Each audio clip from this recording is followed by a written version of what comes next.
É isso aí, sente-se à mesa, tá começando mais um Proposições, sou Daniel Coelho, muito contente de viver esse tempo com vocês aqui, repartindo virtude, graça e tudo que Deus tem feito ao nosso favor e através de nós. Então antes de eu apresentar esse convidado ilustre aqui, vou te pedir algumas coisas muito simples, já chega dando um like aí, chega curtindo, porque o YouTube vai entendendo que esse conteúdo é relevante e vale a pena ele repartir com mais pessoas. Ao longo da conversa, você pode ficar livre aí para fazer perguntas e a gente se compromete a interagir com vocês e responder mesmo, que é um tema que pega o nosso coração. Até combinei aqui da gente repartir muitos exemplos, coisa muito viva. E se você acha que faz sentido compartilhar isso com alguém, por favor, também já envia isso para pelo menos 3 pessoas. E ainda, se você não é inscrito nesse canal, por favor, ajuda a gente. É só um botão, você faz com que esse projeto avance e com que Deus atinja as pessoas que Ele quer através da nossa vida. É isso aí, sem mais delongas, senhoras e senhores, estamos aqui realizando um sonho.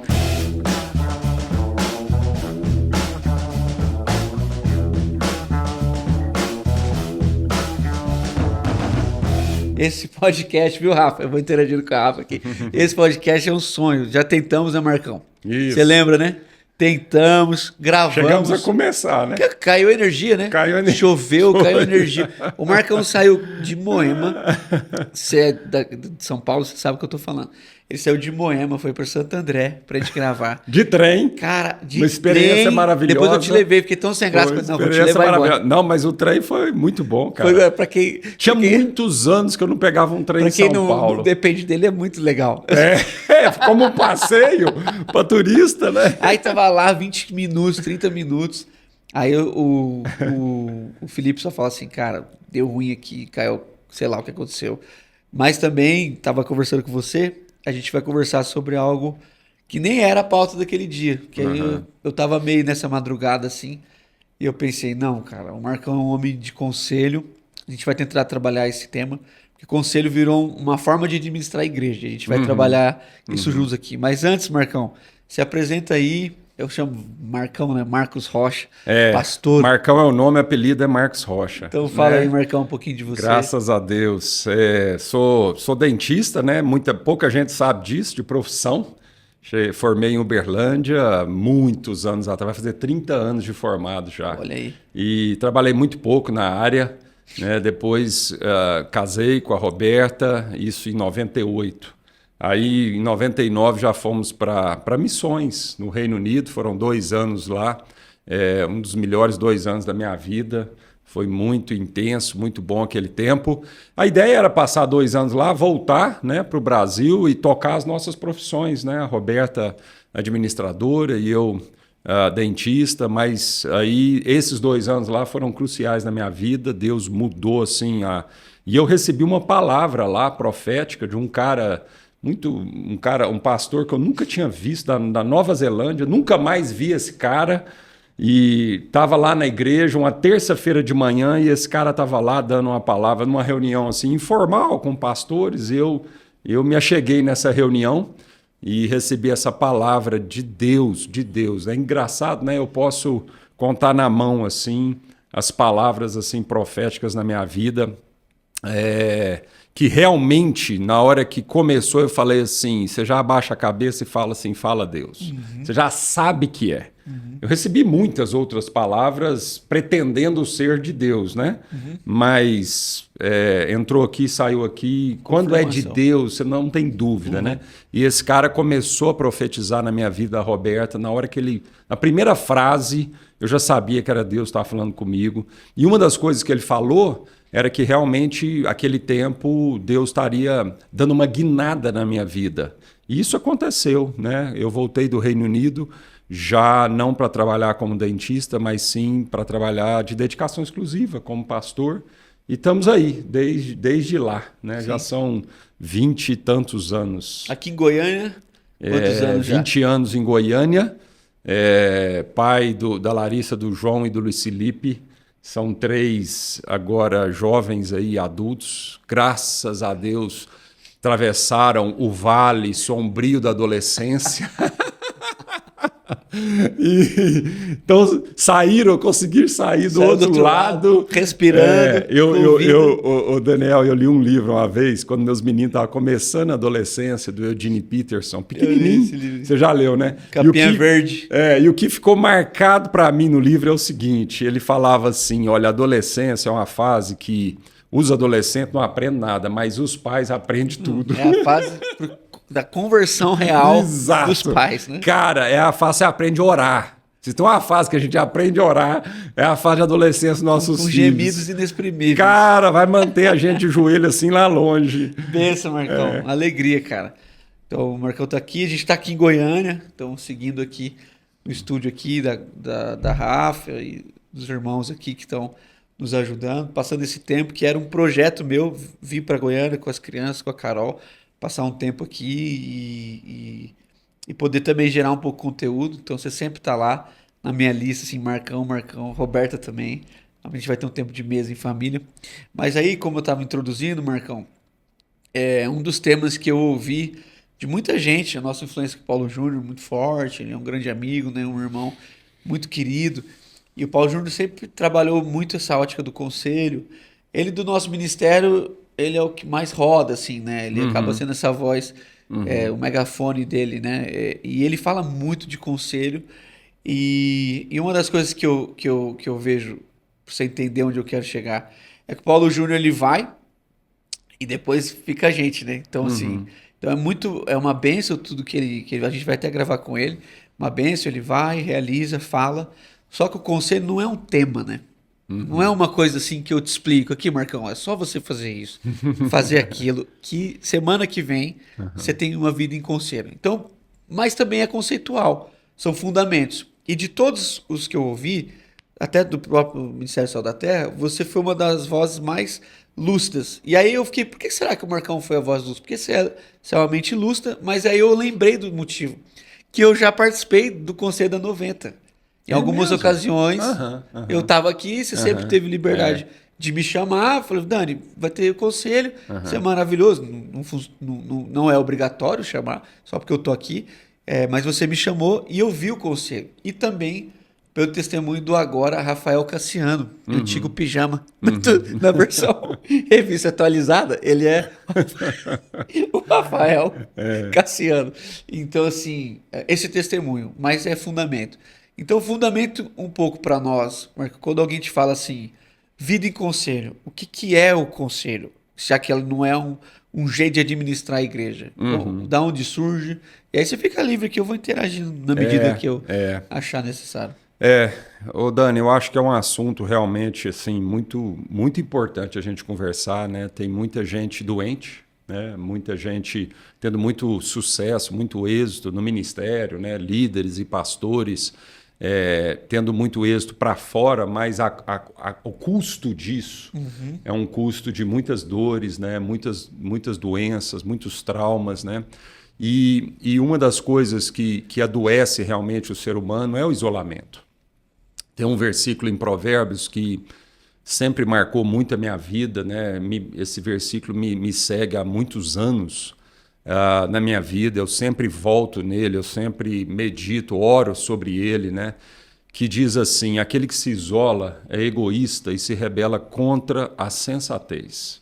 Ou seja, o isolamento, né, leva à insensatez, leva à loucura, né? Em outras palavras, é isso, leva ao adoecimento, né, à falta de sensatez.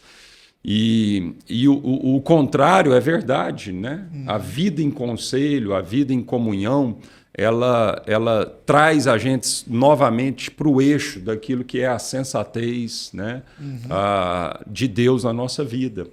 Então, tem muita gente doente porque está se isolando. E é o que a Bíblia diz, o isolamento vai adoecer. Ele vai causar mesmo insensatez. A gente precisa do outro, né? Deus nos criou para viver em comunidade. Desde o primeiro capítulo da Bíblia está claro isso. Não é bom que o homem viva só. Cara, Deus tinha criado todas as coisas estavam funcionando muito bem, né? Em termos assim do externo, né? Dos resultados externos, né? Uhum. Mas ainda assim, Deus faz uma pausa, e você imagina, para Deus fazer uma pausa e concluir algo, é algo muito forte, né? Uhum. É algo que se Deus fez uma pausa para trazer uma conclusão, a gente tem que parar sempre nessa pausa. Sim. Para fazer, né, para meditar sobre a conclusão de Deus.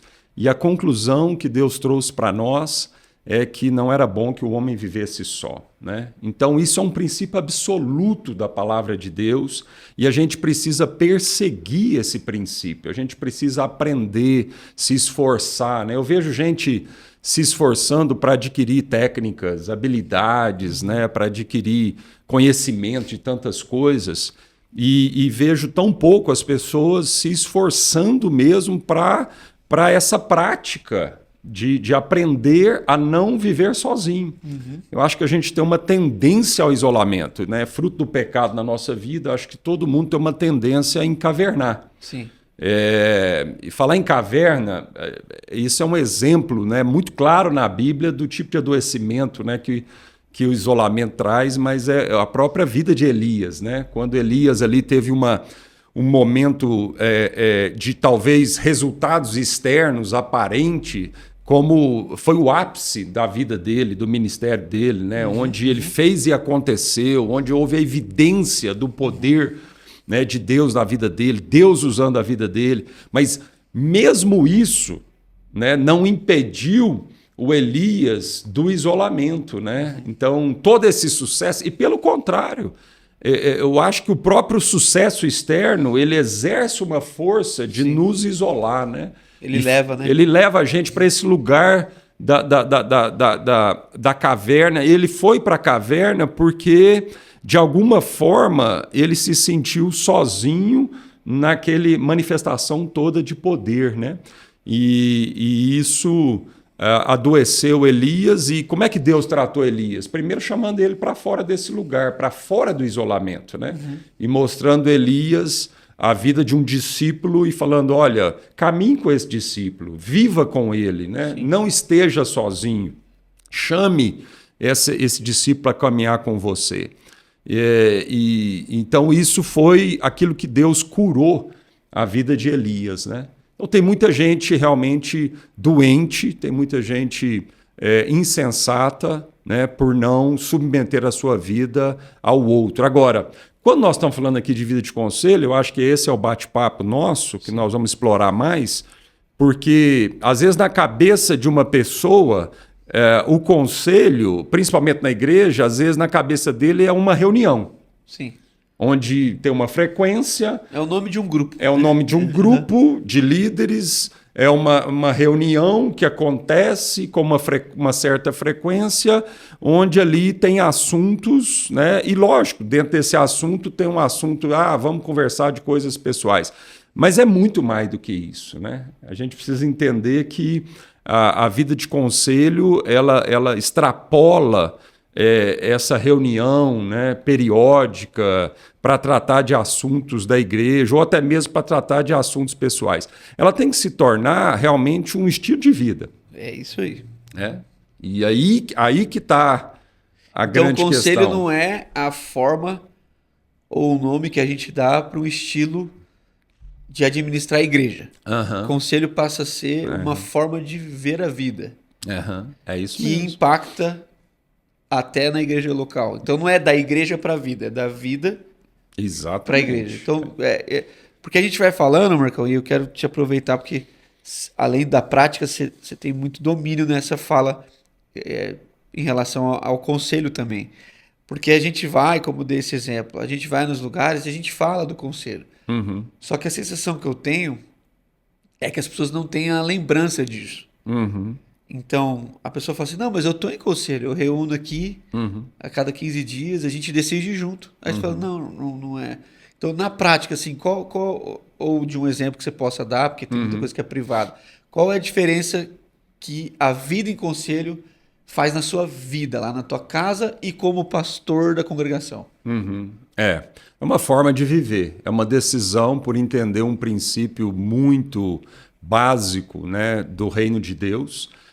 Eu acho que aí a gente tem que voltar mesmo lá na origem, né, de entender que Deus é conselho, Deus é família, né? Deus vive em conselho.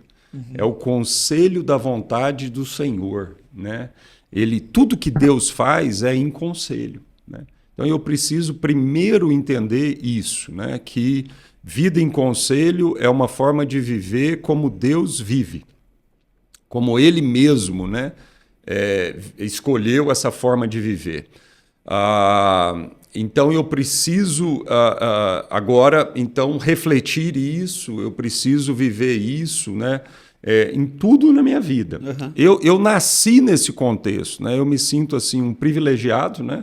Quando as pessoas falam de outra forma de viver ou de outra forma de viver a própria igreja ou a vida pessoal, eu não sei o que é viver de outra forma, porque como eu converti no Sal da Terra, e isso sempre foi, né, algo muito forte no Ministério Sal da Terra, a gente, desde o início, a gente já começou a viver a vida, o reino de Deus, desta forma, né? Num grupo mesmo de amigos que não se encontravam só por conta de um trabalho. Não é algo a ser resolvido? Não, a gente encontrava porque a gente queria estar junto. Esse era o primeiro ponto. Prazer na comunhão. Prazer na comunhão. Agora, o que a gente... Lógico que a gente, através dessa comunhão, a gente daria frutos.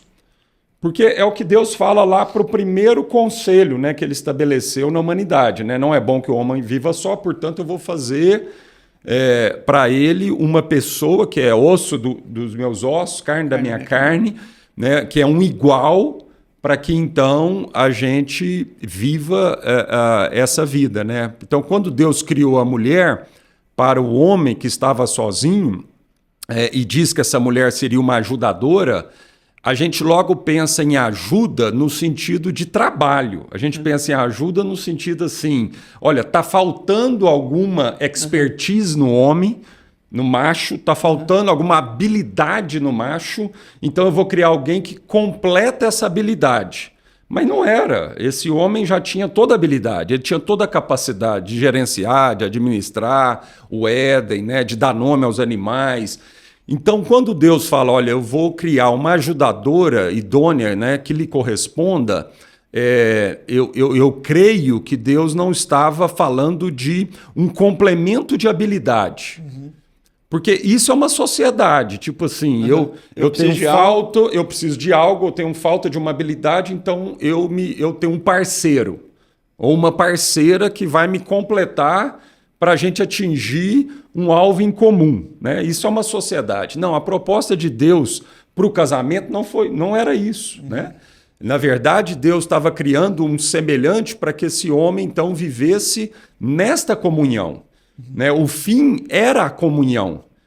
E como resultado da comunhão nasceria frutos.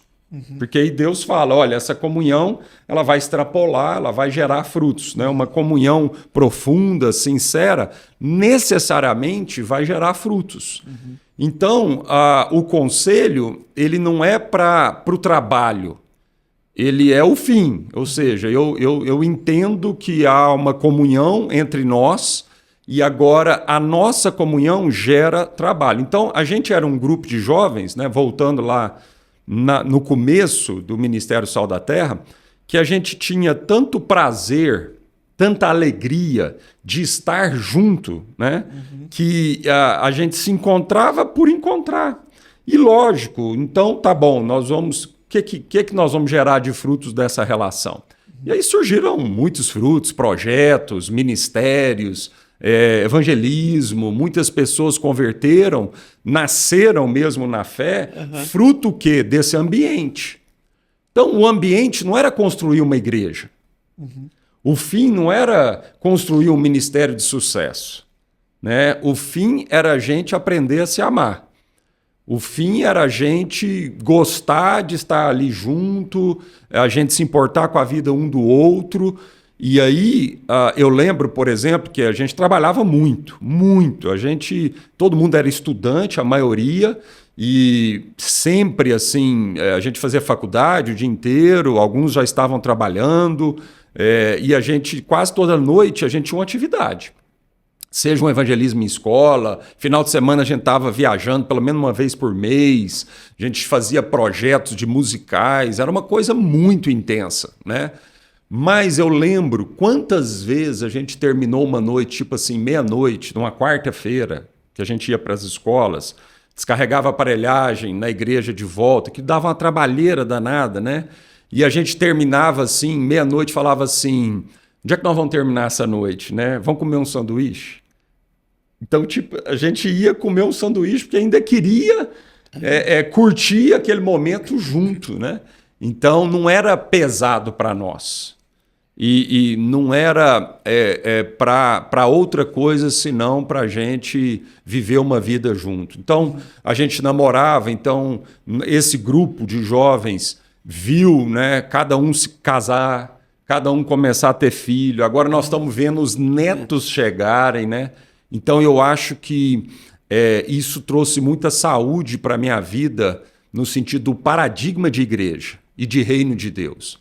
Porque o paradigma foi muito saudável, foi muito bíblico desde o começo. Então, eu não sei viver de outra forma. Se você me perguntar, né, eu escuto pessoas falando de outras coisas, pastores e líderes chorando, dizendo da solidão. E graças a Deus, né, a gente viveu uma forma muito saudável. Isso não quer dizer que eu não sou tentado todos os dias a me isolar.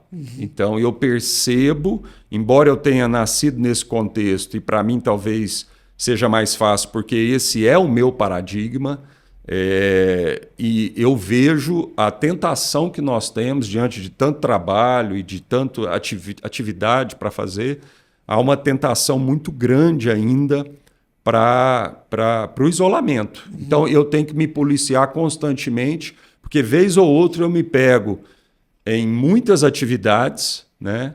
E me pego ainda, né, em momentos de isolamento. Sim. Então nós temos que lutar constantemente sobre isso. Sim, como você falou, é um estilo de vida, né?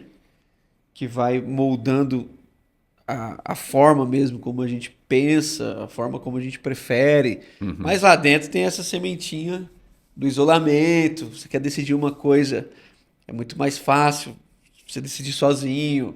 É mais rápido, você tem mais velocidade e muitas vezes como pais, né, como maridos, a gente tem essa tentação de, não, isso aqui é mais fácil, né, eu vou mais rápido. Mas também a vida em conselho, agora entrando nesse ambiente para talvez conversar até com quem tem liderado o processo, pastoreado, a vida em conselho é tão boa da gente viver como família que também se torna a forma como a gente decidiu viver os processos pastorais na igreja, que é pastorear em conselho. Então, você sabe tudo que a gente está vivendo lá no nosso prédio lá. E, então, assim, se eu já era fã de conselho, agora ninguém me aguenta. Porque, de fato, se eu tivesse hoje vivendo sozinho, eu não sei o nível de... o quanto isso ia influenciar a minha saúde, minha vida financeira, então eu teria falido, né? Porque você sabe lá tudo que a gente está vivendo. Mas viver isso em conselho, às vezes eu saio nos lugares e as pessoas falam assim, não, como que vocês estão conseguindo? Eu falo, cara, posso ser sincero? Para mim, difícil é administrar adultério, caráter, dinheiro, cara, prédio. Isso, assim, dá dor de cabeça, mas...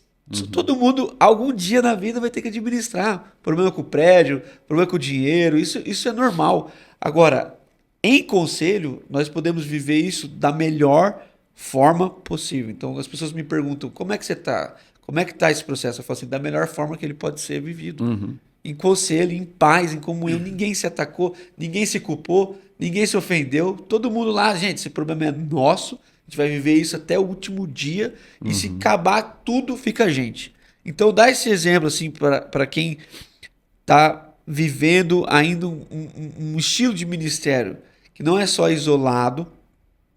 Ele além de ser isolado, como que eu posso construir isso? Ele é muito mais difícil, cara. É, muito mais difícil. É muito mais difícil. Eu fico vendo meus Você amigos fica muito mais vulnerável. Muito mais vulnerável.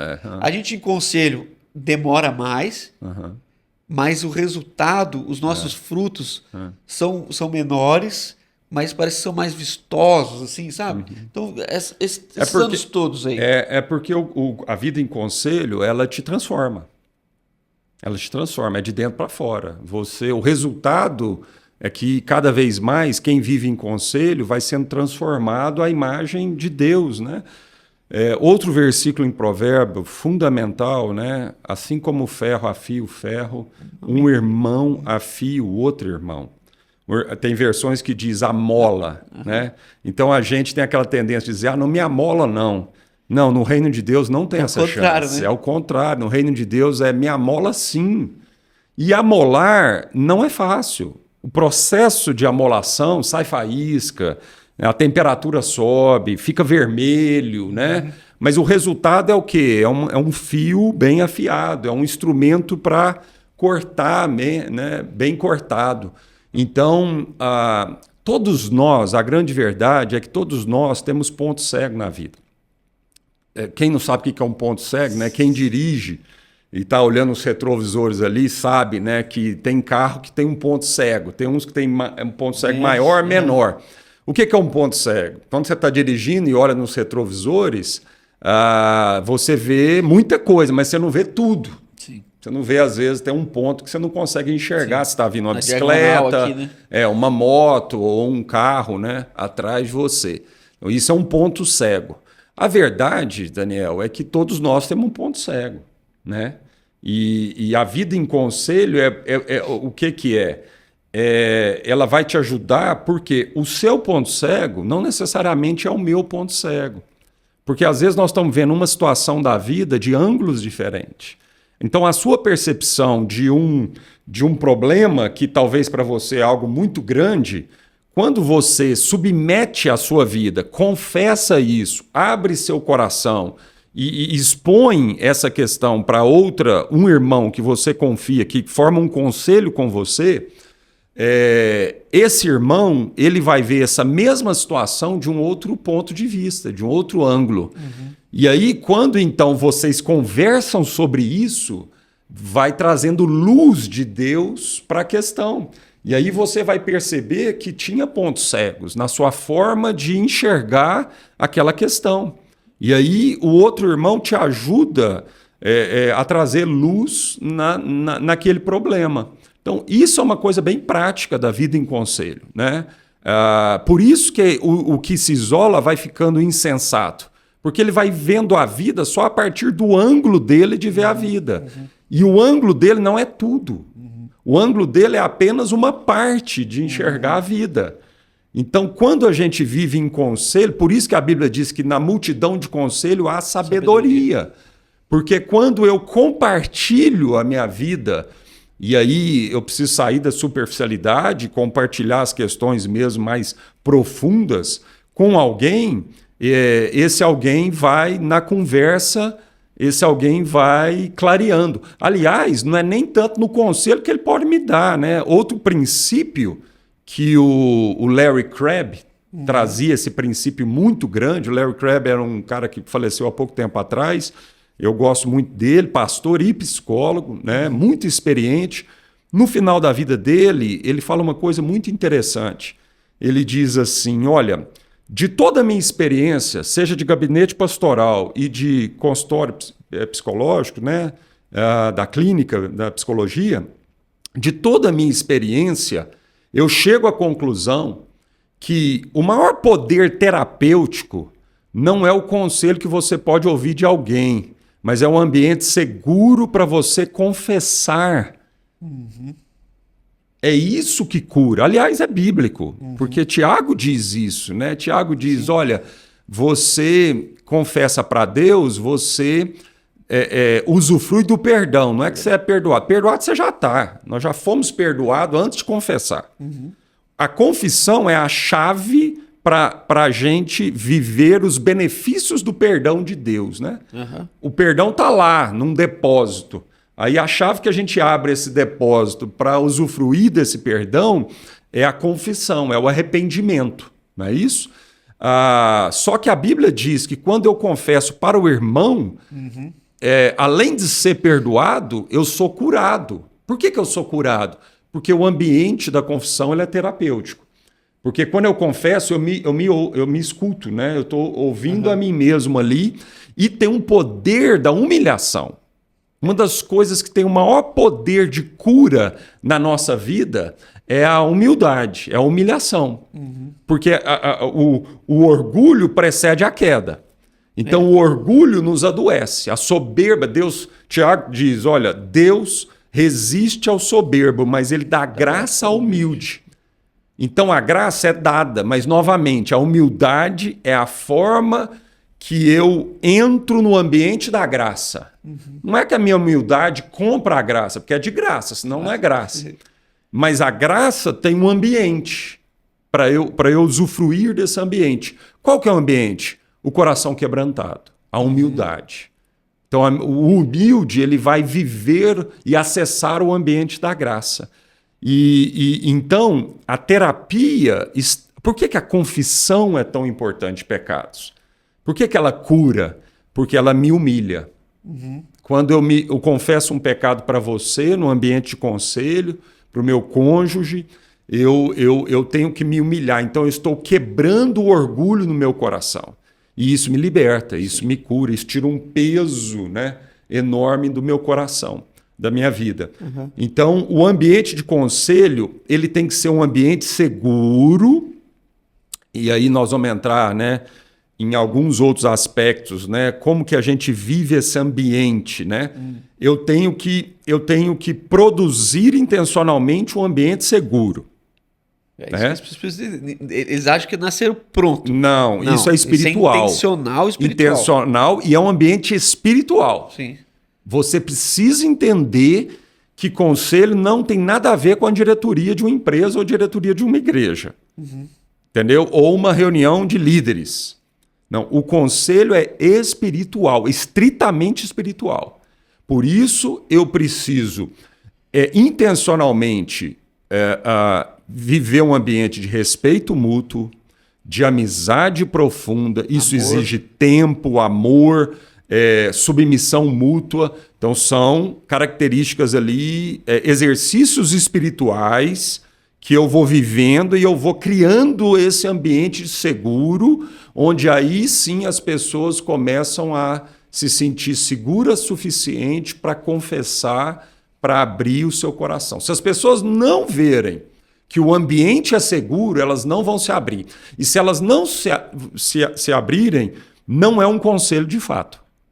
Porque para ser um conselho, necessariamente tem que ser um ambiente de confissão. Um ambiente onde a gente tira as máscaras, as roupas, até a última folha de figueira. Né? E um ambiente onde há nudez e não há vergonha. Que é o que Deus fala lá em Gênesis, que o homem e a mulher viviam nesse ambiente de que eles estavam nus e não se envergonhavam. E o pecado trouxe o quê? A primeira ali, né, a primeira barreira entre aquele ambiente de conselho foi aquela folha de figueira, né, que veio da vergonha do pecado. Então nós temos que voltar àquele lugar lá do Éden. Esse é o nosso exercício. Isso não é fácil. Isso é um aprendizado de tanto você exercitar. Então nós temos constante, né? Constante. E você não vai ficar livre dessa tentação, né? Até a gente ir para a glória. Então nós temos que voltar àquele lugar do Éden onde nós vamos tirando as capas, né? As máscaras, as tantas roupas que a gente vestiu na vida para ser aceito. E aí, finalmente, eu vou ter alguém onde eu vou me despir completamente, né, do coração, despir da minha alma mesmo, e aquela pessoa vai ver quem eu sou de fato, a minha essência. Né? E esse ambiente é terapêutico. Por isso que esse ambiente te devolve a sensatez. Tira as loucuras que você começa a pensar e imaginar, né? Então, por isso que o lugar de conselho ele nos cura. Mas está vendo como que é muito mais do que uma reunião semanal? Sim. E leva muito tempo, né? Leva tempo, mas é possível. Como um casamento. Você vai. Exatamente. É um casamento, né? Exatamente. É uma comunhão. Então, eu fico conversando com as pessoas e lidando com as pessoas. Desculpa aqui, Tá que o celular aqui tocou um alarme aqui. É hora de tomar um remédio. Eu fico conversando com as pessoas, Marcão, e vejo assim, primeiro, alguns sentem a necessidade da alma, mas não têm a humildade e nem querem se humilhar. Então preferem, por mais que seja penoso, danoso, preferem continuar sozinhos. Esse é o ponto. É uma decisão. Eu vou só classificar. Há pessoas que decidiram andar sozinhas. E há pessoas que ainda não encontraram o ambiente do conselho e nem sabem como fazer. E como a gente é muito, o Sal da Terra, assim, é muito conceitual, até a nossa forma de falar acaba sendo que a gente não quer classificar as coisas por métricas. Isso. Mas às vezes... Por metodologias, né? Às vezes, uma pergunta. Cara, eu não quero mais pastorear sozinho. Mas a minha igreja tem 50 anos, é assim que eles se acostumaram. O pastor é o Todo-Poderoso, sou eu que oro, sou eu que enterro, sou eu que visito, sou eu que tal, mas eu estou morrendo. Minha família está morrendo. Então, como que você acha, Marcão? Porque você vive com muitas outras pessoas que não são Sal da Terra. Como é que você tem aconselhado pessoas que não vão... Os que não querem, não tem como falar sobre eles. Mas vamos falar dos irmãos genuínos. Querem, mas não estão conseguindo experimentar. Eu plantei uma igreja hoje, estou sozinho. Eu quero viver em conselho. Quais são os outros conselhos que você daria para eu desfrutar disso? Daniel, tudo na nossa vida que não provém de fé é pecado, diz a Bíblia. Certo? Então, o primeiro trabalho é na consciência. Provérbios diz aquilo que o homem pensa, ele é. Então, todo trabalho começa na consciência. Por isso, né, você falou, a gente é muito filosófico, às vezes o Sal da Terra, né, ele foca mais no conceito do que na prática em si. Porque a origem e a raiz tem que ser conceitual. Sim. Porque se eu não transformo... Por isso Paulo fala, não vos conformeis com esse mundo, mas transformais pela renovação da vossa consciência, do vosso pensamento. Então tudo começa na nossa vida mudando a nossa consciência. Aí a palavra de Deus tem que fazer essa transformação, essa lavagem. Então, primeira coisa, até para aqueles que não querem, né, eu daria o conselho seguinte, começa pela palavra de Deus estudando sobre vida e conselho. Sim. Então, nós estamos citando aqui o tempo todo a palavra de Deus, porque é a partir da palavra de Deus é que eu transformo a minha forma de pensar. Bom, a Bíblia diz que Deus opera o querer e o realizar. Então, não pode ficar só no querer. Então, o primeiro passo é transformar o querer. Tá. Então, eu entender que conselho é mais do que só uma metodologia, mas é algo vital para mim né, eu tenho que buscar isso. Agora, entre esse querer e esse realizar, tem um espaço, tem um desafio. Agora, eu tenho uma promessa, que Deus não apenas vai operar o querer, a transformação da consciência, mas Deus também vai operar o realizar. Então, eu tenho que contar com o Espírito Santo para esse realizar. Vamos embora. Agora é uma jornada de aprendizado, onde eu vou intencionalmente, então, buscando isso, né? Eu lembrei, quando você estava falando agora, eu lembrei em 2010, estava o Paulo Júnior e eu numa congregação Sal da Terra, ele era o coordenador do conselho e eu era par do conselho. E aí, em 2010, ele foi para um ano sabático e eu assumi a coordenação do conselho, né? Um desafio enorme, porque o Júnior é uma árvore muito grande e faz muita sombra. Então, todo mundo que está perto do Júnior, nem todo mundo consegue isso, porque realmente é muito dom, né? É muito coração, é muito carisma. Então, eu falei, puxa vida, O Juno foi, agora eu vou assumir o conselho de uma congregação, de um conselho que ele já estava há um tanto de anos. E eu perguntei para Deus, qual vai ser minha primeira ação? Porque a primeira ação, Sim, primeira impressão é que fica. define tudo, né? Define. Então eu sabia que aquela primeira ação minha naquela função de coordenador do conselho seria muito importante. Busquei a Deus, eu e a Roberta. Sabe o que Deus pôs no nosso coração? Agora estou falando de prática. Deus falou assim, pega um sábado, faz um retiro com todos os casais, o conselho era só os homens, mas eu chamei as esposas, famílias, né? Os casais, faz um retiro, um sábado, passa um dia junto. Bom, isso já é uma ação. É um dia que... Então eu já estou falando que é prioridade para nós os casais, né? E a primeira coisa que você vai fazer, você e a Roberta, é confessar os seus pecados. Essa foi a primeira ação. E assim eu fiz. Primeira pauta da reunião. Assim eu fiz. Eu marquei um retiro, ou seja, longe do ambiente lá do prédio da igreja, num lugar muito legal, né? A gente ia passar o dia ali em comunhão, em oração. E aí eu falei isso para eles, irmãos, eu queria confessar, eu e a Roberta, a gente gostaria de confessar alguns pecados para vocês e tal. E assim fizemos. Isso foi tão importante, tão marcante, porque logo em seguida outros tiveram a confiança e a segurança, porque falar, pô, se o Marcos e a Roberta, numa posição de coordenação, se eles estão confessando, eu também posso confessar. Sim. E aí, cara, todo mundo começou a confessar. E foi um dia, assim, foi uma manhã, né, de confissão de pecados, de oração, de choro. E aquilo marcou a vida daquele conselho para frente, né? Então, foi uma prática, assim, muito legal, né? Mas, é o que eu estava falando, entre a consciência e o praticar, tem um chão. Aí a gente precisa se forçar a isso, né? Há pouco tempo atrás, agora, eu estou casado já há 27 anos, né? Mais 7 de namoro. Então, o que eu vivo 34. Com a Roberta são 34 anos. 34 anos. Você fala assim, pô, 34 anos, o Marcos já tira de letra.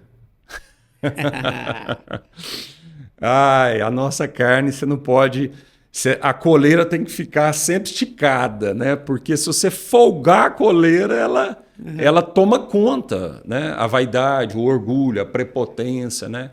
Teve uns 3 domingos atrás, a gente saindo de um culto assim, né? Terminando o domingo, indo para casa, no culto da noite e tal.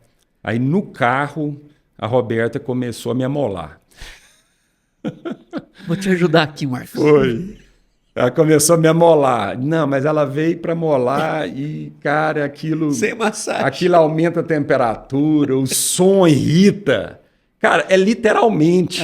Aquele som do amolar não te irrita. Então, tudo. Aí, quando alguém começa a te amolar, cara, a primeira reação é o quê? Não, quero fugir desse lugar, não quero conversar, não quero continuar essa conversa. Você vai ficando rígido, entendeu? Né? Aí você tem que respirar. Aí você tem que voltar ao que você crê, tá vendo? Porque a carne quer parar aquela conversa ali na hora. A carne quer falar assim, não quero conversar disso, vamos parar, muda de assunto, né? Mas aí a consciência, a fé fala o quê? É por aí, você precisa escutar, você precisa ouvir. Sim. Respira, não vá para esse lugar de irritação. Ela te ama, você confia nela, são 34 anos juntos, entendeu? Ela já deu provas que te ama há muito tempo e agora segura a onda. Aguenta, pode estar irritando o que for, ouve abertamente. E lógico, né? Ela fez isso com muita sabedoria. Então ela não chegou com os 2 pés no peito. Claro. Porque isso ela é uma coisa. Não, ela não está me condenando, ela não está me criticando. Ela está me amando. E porque ela ama, ela corrige. Ela ensina, ela não está indiferente ao que ela está vendo.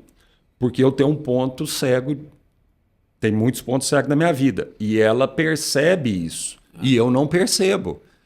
Porque a nossa cultura, você tem hábitos que você faz sem perceber. Isso é uma cultura.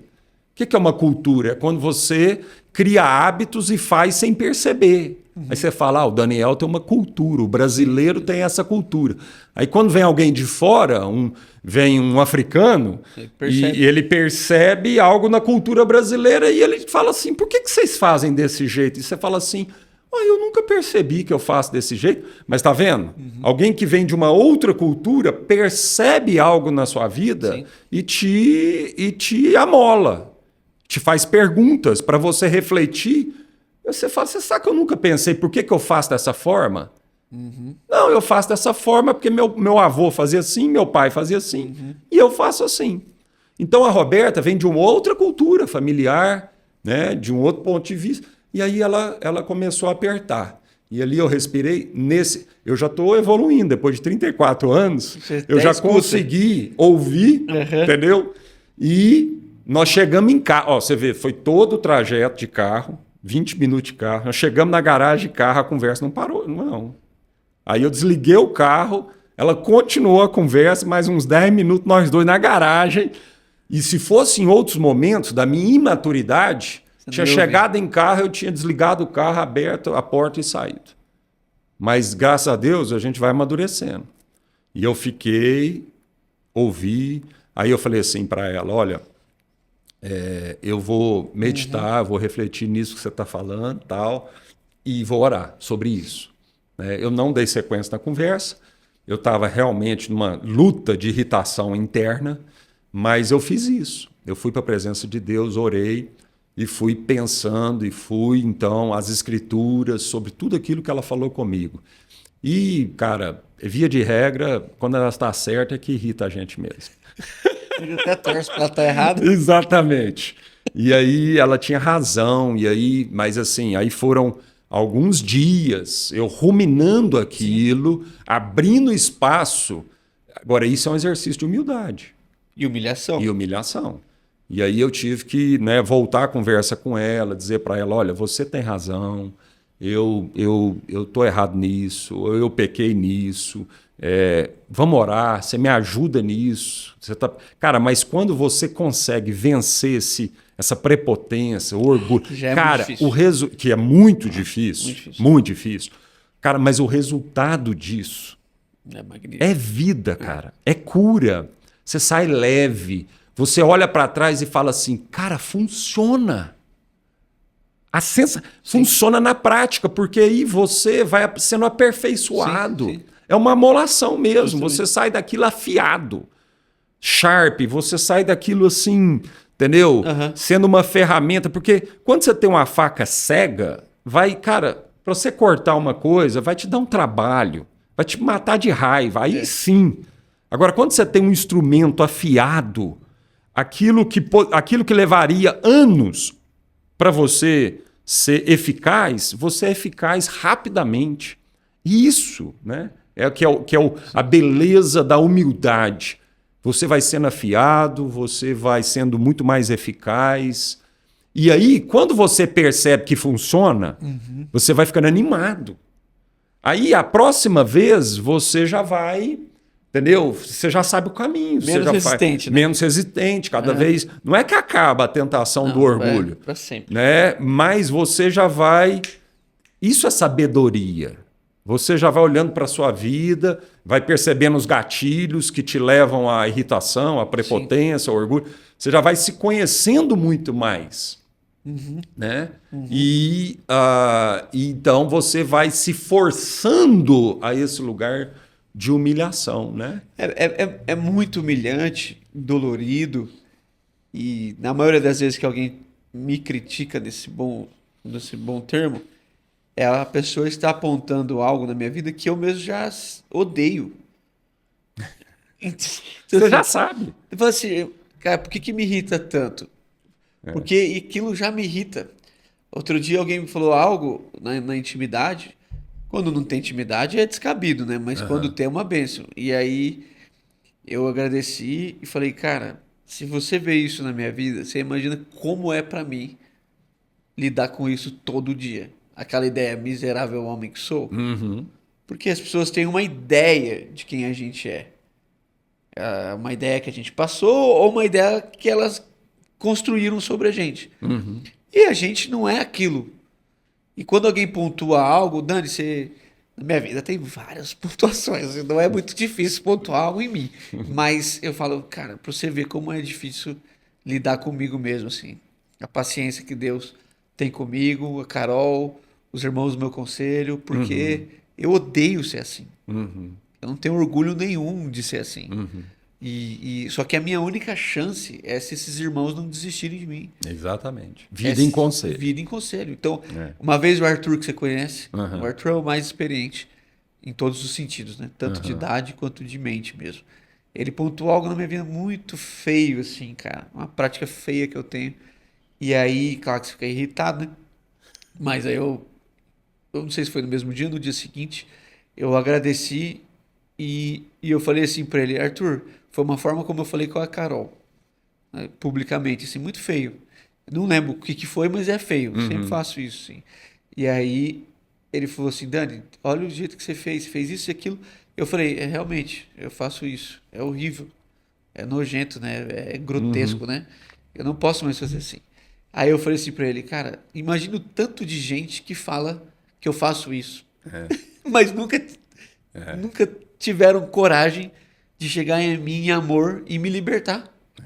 E eu falei, Arthur, você é pra mim um instrumento de libertação. Deus está te usando. Se você parar de falar, eu falei lá no meu conselho diversas vezes, irmãos, vocês, junto com a Carol, obviamente, mas falando no termo do conselho da nossa congregação, vocês são a minha chance de vida. É isso aí. Vocês são o instrumento de Deus para manifestar graça, libertação, cura na minha vida. Se em algum momento vocês desistirem de lidar comigo, porque eu sou difícil, porque eu sou rude, porque eu tô acabado. Não estou falando do meu ministério, estou falando da pessoa Daniel, esse ser que a gente chama de carne, que a gente tem lembranças, né, do velho homem, ele domina a gente com uma facilidade. É o que você falou, se você não é nem soltar a rédea, é só dar uma bambeada, aquilo já se cão raivoso. Não, o pastor, não sei se você sabe disso, acho que não, você nunca ouviu, mas eu falei numa pregação, quando o pastor lá da minha congregação, lá da adolescência, foi orar para me enviar para o ministério e tal, ele falou assim, quando eu olhava para o Daniel, assim, ele nunca tinha me falado isso, eu pensava num cavalo Mustang. E ele completou dizendo assim, esse daí ninguém doma, um cavalo indomável. Então, quando as pessoas chegam em mim e falam assim, não, aquela hora ali você foi rude, eu falei, cara, você não sabe o tanto que eu sofro por ser isso aí. Mas o Espírito está me domando, contrariando as expectativas da minha carne, do homem mais nervoso do que as pessoas pensam, mais agressivo do que as pessoas pensam. Eu tô ali. E qual é o instrumento que Deus escolheu para fazer isso na minha vida? O nosso casamento e o nosso conselho. A igreja, os irmãos vão entender o que eu estou falando. A igreja não trata a gente assim, porque a igreja não acessa a nossa intimidade. Estou falando dos membros, todos, né?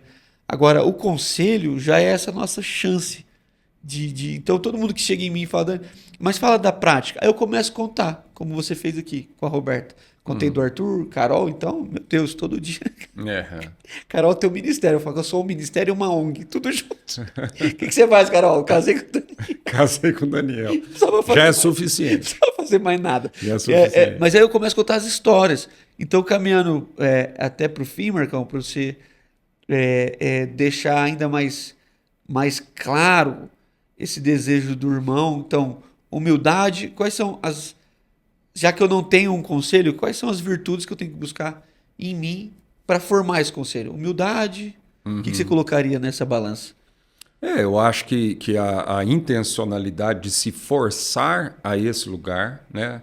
Lógico que você não vai fazer isso com todo mundo, né? Você tem que ter um lastro, né? Tem que ter uma confiança, como eu disse, né?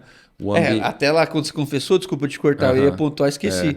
Mas você confessou o seu pecado num ambiente seguro. Você não fez isso no domingo à noite. Não, eu já convivia com aquelas pessoas já há 4, 5 anos, né? Eram pessoas confiáveis, no ambiente mesmo. Então, lógico, Você não vai sair expondo, abrindo com qualquer um, né? Aham. Então, mas você precisa criar esse lastro. Sim. Esse lastro, ele não é criado só naquela coisa, vamos comer uma pizza junto e tal, entendeu? Sim. Ele é cultivado e criado intencionalmente. Você vai ali abrindo o coração. Por exemplo, Sim.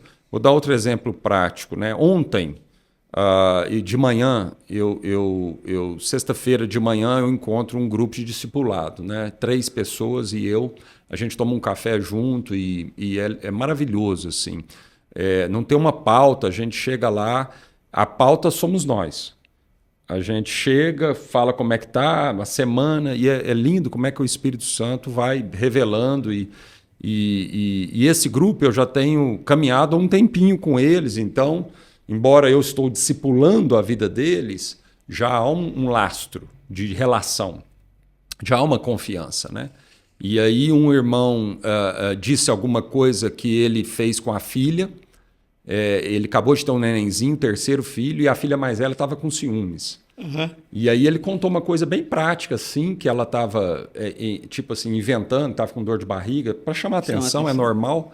E aí, cara, ele levou ela assim no banheiro e ele percebeu, aí ele sentou no chão do banheiro e começou a conversar com ela. A filha é novinha, 7 anos, 6 anos. E foi tão fantástico aquilo, para mim, como um pai. E assim, eu é que estava discipulando ele. Uhum. E ali, ele é que estava me ensinando. Claro. Eu estava aprendendo com ele. E eu fiquei fascinado, cara, com um exemplo tão simples, né? cotidiano, de um pai, de uma filha de 6, 7 anos, e ele percebendo o dilema da filha, né, os ciúmes, e sentando ali não para esbravejar com ela, mas olhando na altura dela ali, pôde dizer o tanto que ela era amada, acolher, botar ela depois no colo. E eu estou vivendo uma situação com um filho assim bem parecido. E ali, cara, eu fui aprendendo. Aí, quando ele contou aquilo, eu falei assim, já sei qual que é a pauta de hoje. A pauta sou eu, os meus desafios da minha paternidade. E aí eu abri, né? Aí eu expus, eu abri. Então você vê, tem uma intencionalidade. Claro, eu não posso ficar fechado ali. Eu percebi o momento. Eu percebi o que o Espírito Santo queria trazer naquele momento, né? E via de regra, Deus usa a nossa vida mesma, né? Nós temos que ser exposto na cruz nu. Igual Jesus. Igual Jesus foi levantado, né? Muitas vezes nós vamos ter que ir para esse lugar, né? Então, essa intencionalidade, né, de perceber. E ali eu confessei a minha dificuldade, né, na minha paternidade, em alguns aspectos. Cara, eu saí daquele encontro. Foi um encontro do céu, do céu. Eu saí renovado na minha fé. Eu estava desanimado. Eu estava passando semanas desanimado por conta disso. Eu fui renovado. Eu trouxe esperança ao meu coração. Aquela conversa, cara, 1 hora ali tomando um café, conversando da vida como ela é. Entendeu? Não simplesmente conversando de uma teoria bíblica desconecta, né, de uma teologia ali, porque tem gente que acha que discipulado é isso, o assunto não é nem discipulado, mas tem gente que acha que discipulado é só uma transferência de um conteúdo bíblico. Cara, é aquela coisa assim, a vida sendo compartilhada como ela é, com as suas alegrias e dores e angústia, e aí, lógico, né, a gente toda hora aplicando a teoria bíblica naquilo. Então, são coisas práticas, né, da vida em conselho. Então, com um discípulo, você precisa viver em conselho, né? Então, essa intencionalidade de você aproveitar momentos que não seja uma reunião formal, momentos da vida, do dia a dia. Você está tomando café com alguém, você percebe, aproveita, força a barra, abre. Entendeu? Bem, então eu vou sintetizar em 3 palavras aqui, ver se você concorda comigo. Intencionalidade, agenda e humildade. Maravilha. 3 palavras que são importantes para a nossa vida. E aí, Marcão, um jeito que eu tô tendo aqui, porque eu nunca gostei, né? As pessoas Falo que eu demorei para trabalhar com algo na internet. É que eu realmente não domino, tenho muita dificuldade de tecnologia e nunca gostei da distância das pessoas. E aí eu comecei a pensar assim na possibilidade de algumas pessoas andarem mais perto da gente. E aí criei um grupo que a gente chama de mantenedores, que é um grupo que participa comigo financeiramente, eu abro para eles, que o pessoal acha que é de graça gravar, né? Eu abro para eles tudo, é quase um conselho ali, né? E eu deixo com que eles participem. Então lá em São Paulo, eles podem assistir com a gente, comer com a gente, tá lá junto no estúdio, e eles enviam perguntas. Então sempre que eu vou gravar, eu falo assim, cara, eu vou gravar com o Marcão, faço um briefingzinho ali, e aí as pessoas mandam algumas perguntas. É mais bate-pronto mesmo. Então se você quer fazer parte desse grupo, andar mais perto da gente, tá aparecendo para você aí um QR Code aí, você pode entrar nesse grupo. E aí aqui, Marcão, algumas perguntas, claro, a gente já trabalhou algumas coisas, mas você vai mais de bate-pronto. Primeira, por que muitos pastores ainda preferem viver sozinhos,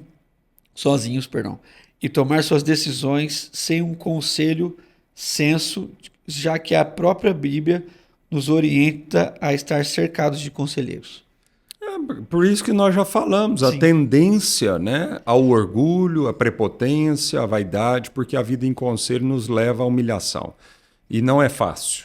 Então, é bom, o resultado é fantástico, é maravilhoso, é libertador, curador, mas a nossa carne milita contra a gente. Tá, mais um, porque tá muito dentro do que a gente já falou, mas eu achei legal pincelar esse aqui. Quais erros comuns você já viu ou cometeu, viu acontecer por falta da prestação de contas no ministério?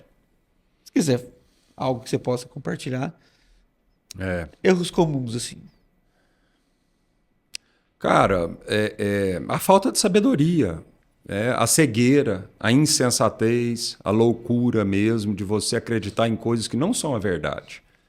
Né? A verdade, ela estabelece nesse lugar mesmo, né, de conselho, Parece com a verdade, né? exatamente. Na tua ótica ali. Né? Então, tem muita gente insensata por falta da humildade de submeter a sua vida a um conselho.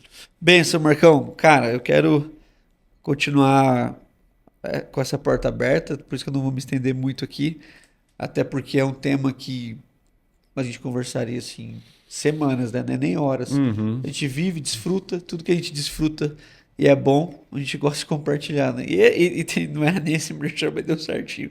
Porque eu gosto de café, e mais gente gosta de café lá na tua congregação, um monte de gente gosta de café. E eu também amo café. Você ama café. E aí, o irmão Rony da nossa congregação, ele sempre produziu ali de uma forma ainda bem caseira. E eu falei, Rony, entra com a gente para eu oferecer presentinho para os meus convidados. E ele ofereceu aqui. Então, todo mundo vai ganhando um cafezinho para ter esse momento de mesa, de conselho. Então, aqui, ó, segura aí. Obrigado. Café com palavra, tá aparecendo para você aí. O Rony. O Rony. Obrigado, Rony. Ele é uma bênção, tá com a gente lá há algum tempo. Cheiroso, hein? Não, também, rapaz, já peguei, que vocês não estão sentindo o cheiro aí não, mas o cheiro inundou aqui já. Esse cafezinho aí, lá em casa só tem desse. Eu falo assim, ô Rony, hoje eu vou gravar com 5 pessoas. Mentira, vou gravar só com uma, eu pego os outros 4 para mim. Mentira, Rony. E eu tô aqui te oferecendo. Muito e bom. Vou assim, cara, agradecendo sua vida. A Roberta, assim, que eu queria muito também poder conversar com ela aqui, né? Para que mais pessoas desfrutem também da mesa com a Roberta. Agradecendo aqui a nossa Rafa, ela não apareceu, mas ela está aqui no estúdio de manhãzinha, acordei ela de madrugada para estar com a gente aqui. Então, assim, uma alegria estar junto, Marcão. E aqui, no Proposições, né, esse nome que Deus deu pra gente, a gente tem um quadro só, assim, que é a única coisa que eu faço assim, esse eu não posso esquecer. Eu quase sempre esqueço. Que é aquela viagem que eu tenho, assim, de que todo mundo carrega uma mensagem e que todo mundo deve falar dessa mensagem que carrega. E às vezes a gente está muito distraído e não tem oportunidade. E aí eu criei esse quadro chamado 2 Minutos para o Mundo, que é essa ideia. Se todo mundo pudesse te ouvir por 2 minutos e você teria a oportunidade de repartir a mensagem do seu coração. Eu não combino antes, porque é a mensagem do coração, então não dá para ficar pensando muito. E aí, onde que você quiser fazer isso, você olha aqui para a câmera 18 que é essa aqui, e você reparte com a gente aí qual é a mensagem que o Marcão queria entregar, de fato, para o mundo inteiro. A mensagem é: não é bom que o homem viva sozinho. Essa é uma mensagem que ecoou no meu coração desde que eu conheci a Cristo e tenho tido o privilégio, né, de compartilhar minha vida com outras pessoas, né, tão preciosas. Uma última coisa sobre vida em conselho. A vida em conselho não é para a gente ter uma média das opiniões de cada um, mas a vida em conselho é para a gente ter aquilo que é a palavra de Deus para nós. Então, nesse ambiente de conselho, Deus fala. Nesse ambiente de amor, submissão mútua, respeito, honra, esse é o lugar onde o Espírito Santo fala, onde a gente pode ouvir Deus. Então, eu não vivo em conselho para ter uma média da opinião de cada conselheiro, mas eu vivo em conselho para que a gente possa discernir a voz de Deus para a nossa vida. É isso aí, Marcão. E eu estou tentando também viver em conselho, me apegando a essa mensagem que Deus cravou do começo ao fim nas Escrituras. E a gente deseja que você também viva em conselho. Não só os pastores. Por isso que a gente não está falando de um jeito de liderar a igreja, de coordenar a igreja. É que o fato de viver em conselho me faz até com que todas as áreas da minha vida se submetam a isso. E essa é a mensagem do nosso coração para você. Já deixei no começo aqui, mas se você quiser conversar sobre isso, quiser falar sobre isso, tenta procurar a gente ou outras pessoas que vivem e desfrutam dessa bênção. E a gente vai ficando por aqui. Eu te espero, se Deus quiser, na próxima segunda, para a gente poder continuar essas nossas proposições. Obrigado, Marcão. Obrigado, Rafa. Obrigado você que está aí até agora. A gente sempre termina uma salva de palmas. Valeu! Muito bom, Rafa!